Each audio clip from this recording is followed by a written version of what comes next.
Well, caring for children is a top priority for many of us, whether you're a parent, teacher, relative.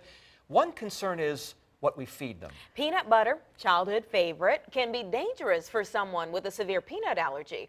But now top doctors release new recommendations reversing older practices. 10 on your side's Marielena Belora sat down with the doctor today. The goal of the new guidelines is to prevent a peanut allergy from developing in the first place. Right, and that's by testing infants who are at risk of an allergy between the ages of 4 months and 6 months old. And doctors are then able to use that test to determine if it's safe to introduce peanuts into the baby's diet. If it is, it could prevent the allergy from forming down the line.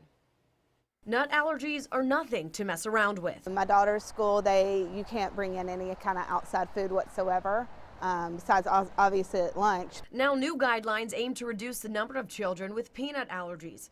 The guidelines from the National Institute of Health focus on infants who are considered high risk for peanut allergies.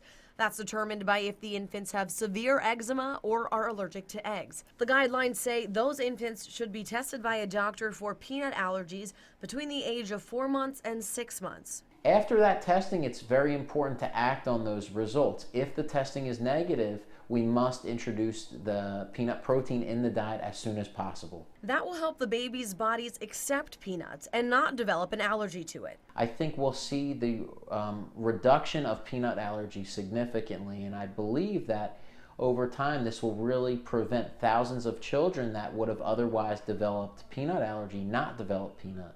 Dr. Carlin says an expert panel met last month and formalized the new guidelines, a big change from previous guidelines, which says that kids should stay away from peanuts until they're 2 or 3 years old if they're at risk for an allergy. I was very strict with my first child and not letting her be introduced to peanuts until a certain age. With my second child, I was less restrictive because I figured let's learn early so that we can be able to be more preventive in the future.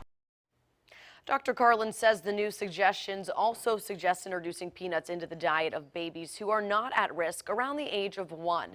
Doctors are also recommending giving infants something like peanut paste or peanut powder. I'm Marielena Belora, 10 on your side.